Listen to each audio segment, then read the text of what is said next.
C'est simple, le mec est en train de tout exploser en ce moment. On fait que d'entendre parler de lui. Entre performances bluffantes, des rôles emblématiques et un charisme incroyable, c'est clairement l'étoile montante d'Hollywood aujourd'hui. Et on va tout simplement découvrir pourquoi et comment il en est arrivé là. Et aujourd'hui, on s'attaque à un nom que vous allez entendre de plus en plus.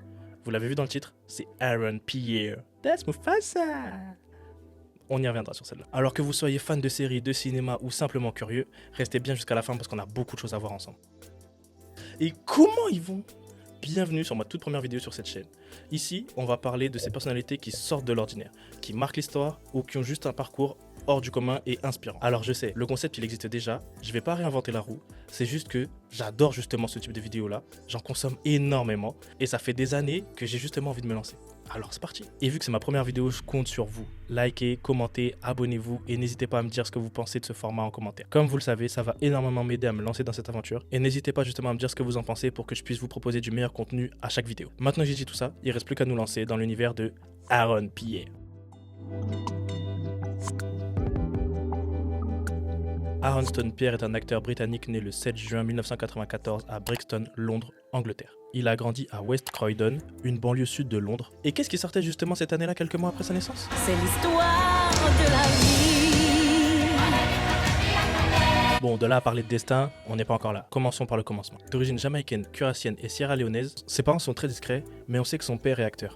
Donc on pourrait penser qu'il a grandi dans un milieu artistique et que ça a été facile pour lui de trouver sa voie. Eh bien c'est pas du tout ça en fait. Parce que pendant son adolescence, lui, ce qu'il voulait être, c'était sprinter professionnel. Son rêve, c'était d'être Maurice Greene, plusieurs fois champion du monde du 100 mètres et médaillé d'or olympique au 100 mètres et au 4 x 100 mètres entre 1995 et 2004. Cependant, à l'âge de 15 ans, il découvre le théâtre pendant une production scolaire et ça a créé une nouvelle passion en lui pour le jeu d'acteur. Pour perfectionner son art, il a passé 2 ans au Lewisham College, une année d'études de théâtre classique à Toronto, avant d'intégrer la prestigieuse London Academy of Music and Dramatic Art, qu'on va appeler Lambda à partir de maintenant. Après sa formation, Aaron a décroché quelques rôles dans des séries télévisées britanniques comme The A-Word, Britannia ou encore Prime Suspect, et c'est comme ça qu'il a commencé à se faire un nom dans l'industrie, mais on n'en parlait pas encore comme la superstar qu'il est en train de devenir aujourd'hui.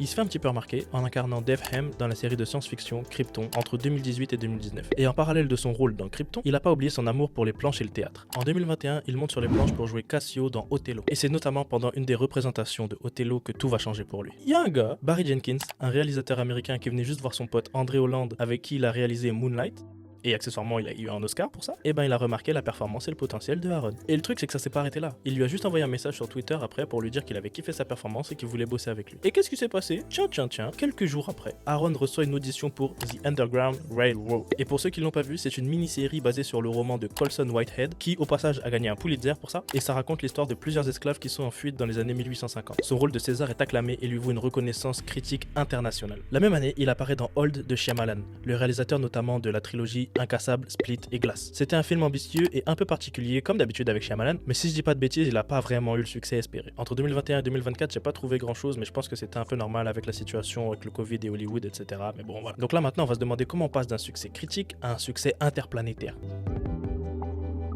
2024, c'est l'année de la consécration pour lui et je vais commencer avec un de ses plus gros projets, ou en tout cas celui où il est le plus mis en avant, Rebel Ridge. C'est disponible sur Netflix et je sais pas vous, mais moi c'est la première fois que j'ai entendu parler de lui. D'ailleurs, dites-moi en commentaire comment vous l'avez découvert, ce sera intéressant de savoir s'il y a des gens qui le suivent depuis longtemps. On va passer rapidement sur ce film parce que je pense qu'il est suffisamment connu et que beaucoup de gens l'ont vu, mais la petite précision c'est que le Boog il effectue ses propres cascades. C'est pour vous dire la polyvalence et l'engagement physique qu'il met dans ses rôles. Vous vous souvenez quand je vous parlais de rôles emblématiques au début ?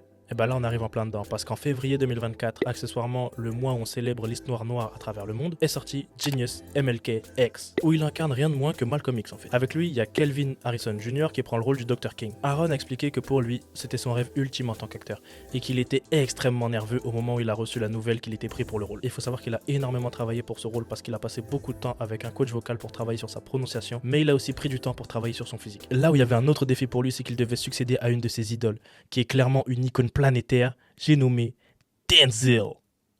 Denzel, ouais je le dis Denzel. Denzel Washington qui a tenu le rôle de Malcolm X dans le biopic réalisé par Spike Lee en 92. Et quand je vous dis que c'est un défi pour lui, je rigole même pas parce que je vais vous citer justement ce qu'il dit quand il parle de Denzel. Je ne pense pas qu'il y ait de mots suffisants pour exprimer le respect et l'admiration que j'ai, pas seulement pour l'artiste mais aussi pour l'homme. Et puisque je vous ai dit qu'il avait travaillé sa voix pour jouer dans Genius, je pense que c'est le bon moment pour vous parler forcément de Mufasa. Mufasa, film réalisé par Barry Jenkins, encore lui, où il a retrouvé son pote Kelvin Harrison Jr.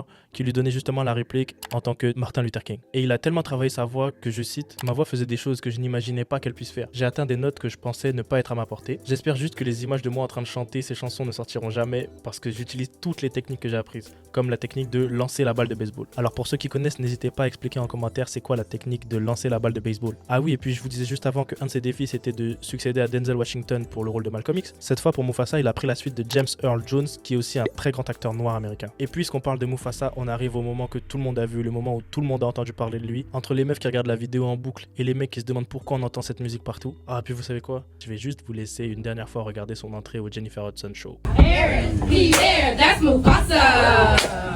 Aaron, Pierre, that's Mufasa.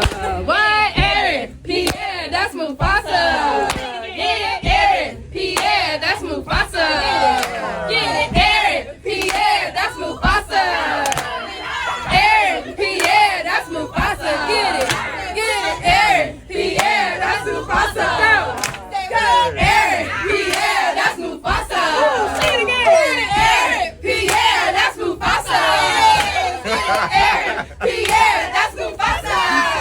Thank you, thank you. Thank you so much.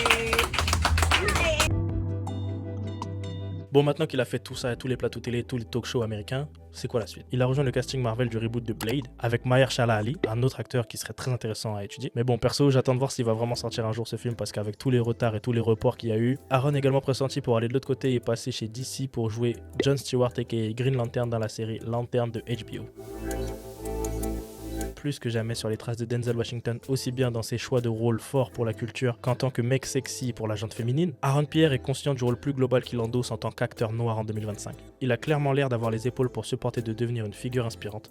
Un peu comme Michael B. Jordan d'ailleurs, à qui il est souvent comparé pour ce côté un peu beau gosse, tout ça, le mec qui sait tout faire, il sait jouer la comédie, nanani nanana, il fait tomber toutes les meufs et tout. Donc on attend avec impatience de voir la suite de la carrière. Qu'est-ce que ça va donner? Où est-ce qu'il va aller? Ça va être quoi ses prochains rôles? D'ailleurs j'ai une petite question pour vous.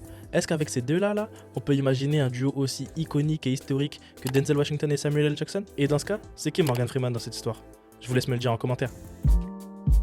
Voilà, on arrive à la fin de cette vidéo et si elle vous a plu, je vous laisse mettre un petit like, vous abonner pour ne rien rater des prochaines vidéos qui vont sortir sur cette chaîne. Bien sûr, n'hésitez pas à me faire vos retours en commentaire pour me dire si vous avez kiffé cette première vidéo et s'il y a des choses à améliorer. Je compte sur vous là-dessus, c'est hyper important pour moi et ça va m'aider à grossir encore plus, ça va m'aider à grandir tout court. Ça va me motiver à en faire encore plus. Pour ceux qui sont restés jusqu'à la fin, je vous dis un grand merci et à bientôt pour les prochaines vidéos. Peace. Aaron, Pierre, that's Mufasa.